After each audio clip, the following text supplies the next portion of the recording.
Hello guys, দেখো এখানে নিজেদের মধ্যে ঝামেলা লাগিয়ে দিয়েছে। ঠিক আছে, কাজ বাজ হচ্ছে না বলে নিজেরা গন্ডগোল করছে। ঠিক আছে, বক্তব্যটা আমি শুনবো। কি গো, তোমরা নিজেরা কেন ঝগড়া করছো? ভাই এদিকে একটু শুনবেন। তোমরা নিজেদের মধ্যে ঝগড়া লাগাচ্ছ কেন?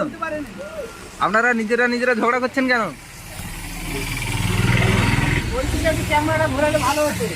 ওই দেখো খ্রিস্টান।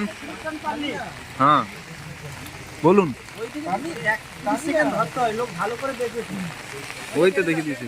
এই দেখো কেরালায় বৃষ্টি হচ্ছে। ঠিক আছে, কাজ বাজ হচ্ছে না। এই দেখো কত লেবার মিস্ত্রি সব দাঁড়িয়ে আছে এখানে। একটু জেনে নেবো কি ব্যাপার, এদের কি ব্যাপার বলো। এই যে আমরা কতদিন ধরে এত বৃষ্টি, মানে এত বৃষ্টি হয়নি এবছর যেভাবে বৃষ্টি হলো। কিন্তু আমাদের মতন যে যত গরিব ছেলেরা যে কাজে আছে তাদের তাহলে কি অবস্থা হবে? এত বৃষ্টি হলে কি হয়? আজ অনেক দিন হয়ে গেল বৃষ্টি হচ্ছে। কেন? আজকের এই সপ্তাহটা পুরো কাজ হয়নি। কেন? প্রত্যেকদিন এরকম আসি আর রুমে ফিরে যাই। কেন? মুখ্যমন্ত্রী তো বলেছে দেশে চলে গেলে 5,000 করে দেবে। ও তো বলেছে ঠিক আছে, কিন্তু ওখানে তো আমাদের থাকতে হবে, না থাকলে তো হবে না। হ্যাঁ থাকবে, এখানে কাজ হচ্ছে না, ওখানে গিয়ে থাকবে, 5,000 করে পাবে প্রতি মাসে। শুধু কি ওই 5,000-এ হয়ে যাবে? আমাদেরও তো আরো তো খরচা আছে, সংসার আছে, ওগুলো তো দেখতে হবে। ও মুখ্যমন্ত্রী তো বলেছে, মুখ্যমন্ত্রী দেখবে বলেছে। আর কি দেখবে? আচ্ছা ঠিক আছে। এই দেখছো, তুমি কিছু বলো কি ব্যাপার। বলবো 5,000 টাকার বিষয়। হ্যাঁ, মাননীয় মুখ্যমন্ত্রী আমাদের 5,000 টাকা যে দেবে আমরা প্রকৃত পাবো না তো। কেন পাবে না? তৃণমূলের নেতারা পাবে,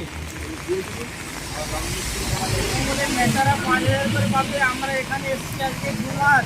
হুম 2 মাস হচ্ছে আমাদের কাজ হয়েছে, আমরা টাকা পাই না। হুম এখানে কাজ করার অবস্থা খুবই খারাপ। মাননীয় মুখ্যমন্ত্রী যে 5,000 করে টাকা দেবে, মাননীয় মুখ্যমন্ত্রীকে এইটা জানানো যায় যে ভিডিও থেকে প্রত্যেক বাড়িতে সার্ভে করার অনুমতি দিচ্ছি। যেন করে অনুরোধ করে বলা হচ্ছে যেন মুখ্যমন্ত্রী প্রত্যেক বাড়িতে গিয়ে সার্ভে করে প্রত্যেক বাড়িতে সঠিকভাবে টাকাটা 5,000 করে পৌঁছে যায়। কেননা যারা বেকার আছে তাদেরকে টাকাটা দেওয়া দরকার, যারা বাড়িতে ঘুরছে তাদেরকে টাকা দেবে তৃণমূল সরকার।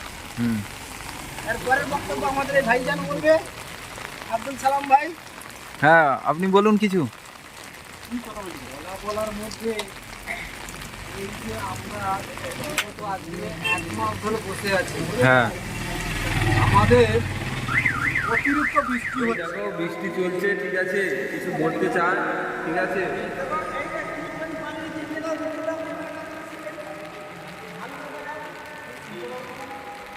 এই দেখো খ্রিস্টানদের বড় পাল্লি একটা। ঠিক আছে, এখানেও আছে খ্রিস্টানদের বড় পাল্লি।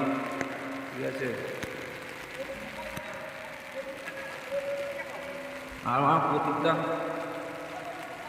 দেখতে পাচ্ছ। ঠিক আছে, এই যে ওখানে সব দাঁড়িয়ে আছে, কিছু জেনে নেবো ওদের কাছ থেকে। ঠিক আছে।